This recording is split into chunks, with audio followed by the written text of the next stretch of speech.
able to understand them, no matter how his hearing loss was. Now, Al and I remember that every now and then when we are talking to one another. So tonight we are all speaking slowly and distinctly. Would you do these, Bridget?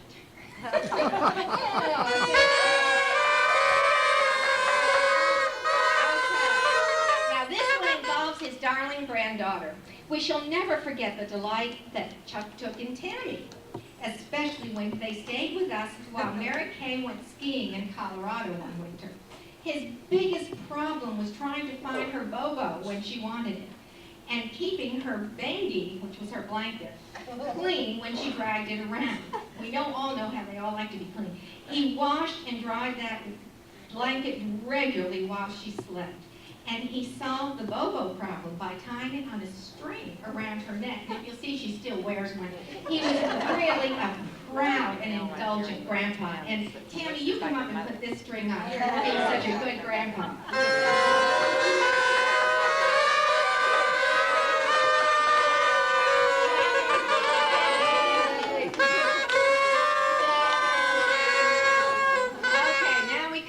Other of my favorites. This is called Playing in the Snow. This is from Alberta. We lived in Canada when I was 6 years old. In the winter, the snow would get very deep. The cold and snow did not stop us kids from playing outside. We built snow houses, tunnels, and igloos and had fun. Do you remember that? One of the games Chuck and I played often was to take turns pulling each other on the sled. Ever the gentleman, and we know that Chuck is the gentleman. Ever the gentleman, Chuck would pull me first. The game was that the sled rider closed his or her eyes while the other pulled the sled around the farm. If the rider could guess where he or she was when the sled stopped, the rider could keep going. Naturally, I was a good and faithful player of the game. Keeping my eyes closed tightly, I never could guess where I was. So I had to pull Chuck on the sled. Well, that's the way it went for the rest of the day. Me pulling Chuck. I guess one of the reasons I admired him so much was that every time I stopped pulling and he had to guess where he was, he always knew. Now, do you think Chuck might have opened his eyes a little bit? Did you ever open your eyes? Okay, she believed in you.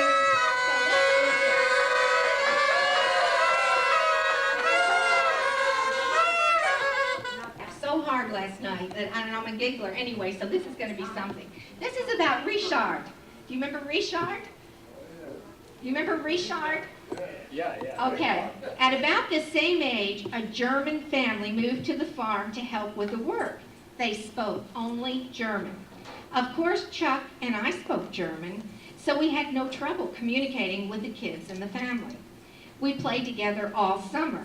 When fall came, the family wanted their oldest son, Richard, to go to school. So Chuck and I took the boy to school, a 3-mile walk. Wait, give him one for 3 miles. That's good. Now,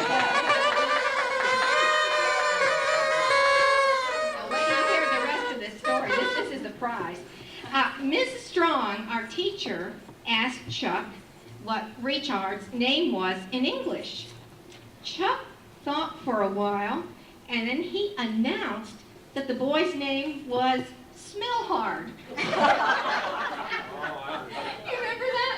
Miss Strong said that Smellhard was an unusual name. But for the rest of the day, everybody in school called that kid Smellhard. Later that day, at home, Chuck asked Harvey how one would say Richard. I could just see you doing this, Richard, in English. Harvey said, well, the name in English was Richard. Chuck said, go on. I don't believe you. Anyway, Chuck had to go to school the next day and tell Miss Strong the boy's name was not Smellhard, it was Richard. Okay, can he get one for that? I think he deserves that.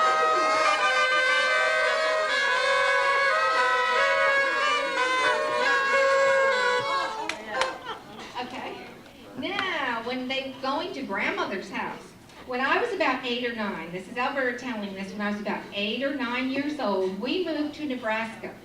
Coming from the country, I thought that College View was a huge town, and finding my way around town was a great mystery to me. Our parents lived in College View, about 12 blocks from where we lived. Now, the fashion of the day was for girls to wear bloomers. Bloomers that came below the knee and were made of a black satin material. It was stiff material, which would make a swishing sound as he walked. Now, you can just imagine Chuck with a swishing sound. I don't know if it were just a stage Chuck was going through, or if it was the fact that my bloomers would show beneath my hem, or if it was the noise I made walking, but it embarrassed Chuck to be seen walking with me. I wanted to go to Grandma's house, but well, anyway, because he was so embarrassed, he made her walk behind him. And I think that one of the things with that was that he said he could walk faster, so she had to walk behind. And so we have something to remind you always of the black bloomers. And here it is, they're tied with pearls, your very own black flowers of silk to always remind you of the black bloomers. They'll be with you always.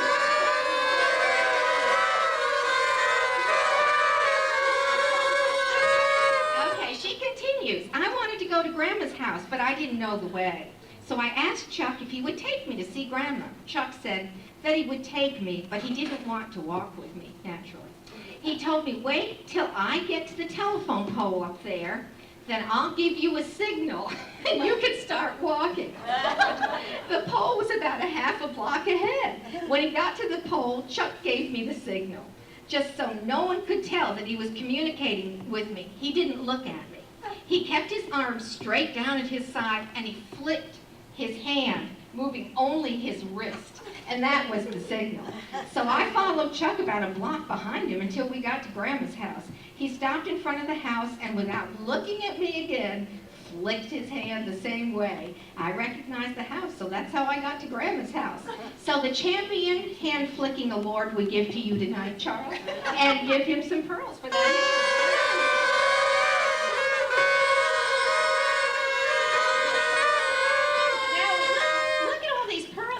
Are these pearls? And then we have another little pearl here. This is when they were teenagers. We lived in Kansas where Dad was pastor of several little churches. Chuck had a lovely singing voice and probably still does. And it was usual for the churches to ask him to sing at their services. One Mother's Day, one of the churches asked Chuck to sing a familiar song. I was just learning to play the piano, but I would accompany him. One of the ways that I kept my place in the music was to follow the words of the song as Chuck sang them. On this particular day, I was following along as usual until Chuck began to sing words that were not on the music. I wondered if I were playing right and maybe missed some notes, but Chuck kept right on singing away. He finally finished and sat down, and I asked him, "What in the world were you doing?" I couldn't find the words, and Chuck said, I forgot them. I just made them up as I went along. So for making up those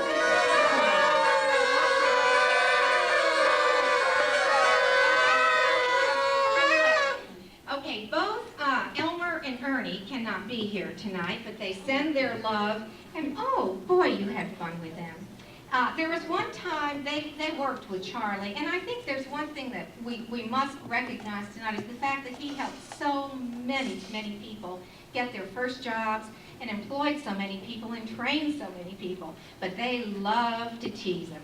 And at one point he was at a very snooty house, a very upscale home, and they were supposed to finish up some trim work and some painting, and Charlie had to use the restroom. And so he looked around and the lady of the house wasn't there, so he tiptoed into the restroom and got settled in, and all of a sudden, I don't know, it was Elmer or Ernie one, started going, pretending they were the lady of the house, and they're going, "Hello, I'm home, I'm home." Charlie, needless to say, had no trouble filling the commode that day.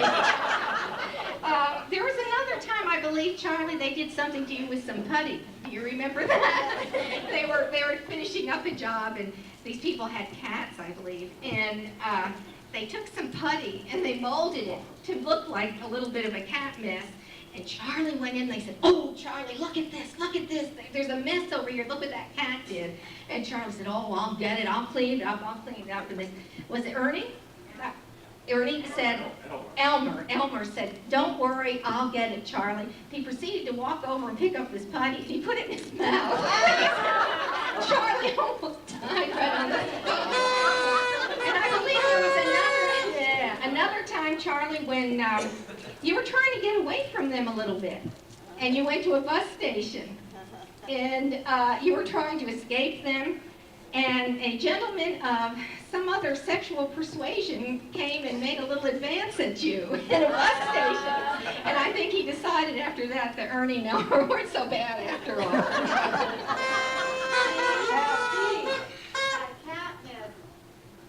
Elmer said, "I'll clean it up, Charlie. Yeah. If you'll buy me a malt and a hamburger." Oh, that's right. And then he said, "If you'll buy me 2 malts and a hamburger, I'll take a bite out of it." That was what it was. It was 2 malts and a hamburger. He said, "I'll clean it up if you buy me a malt and a hamburger." And then what did he say? If you buy me 2 malts and 2 hamburgers, I'll take a bite out of it. So That's what it was. If I buy you 2 malts and 2 hamburgers, if you buy them for me, I'll take a bite out of it. And then he did. That's what it was. Thank you, Mary Kay.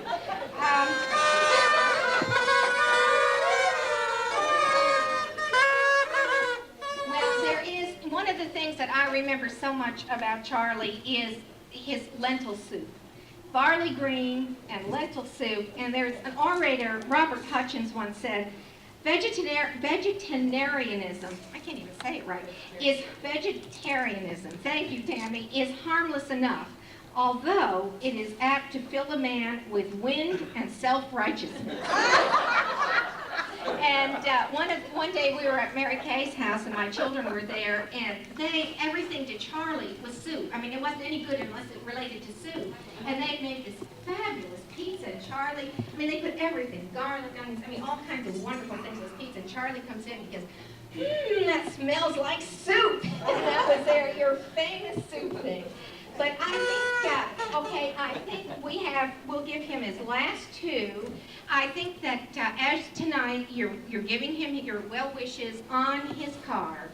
And now what I'd like you to do, make sure that all of you have a wish on that card. Don't get away without signing the birthday card. And then now what we want to do is if we could all just raise a glass to Charlie, whatever you've got in it, or even if there's nothing in it, we want to conclude. Charlie, we thank you for all that you've done for us and all of the wonderful things. And let's all join in. You've got your glasses raised. Charlie, may you be blessed with all that heaven can send. Long health, long youth, and the pleasure of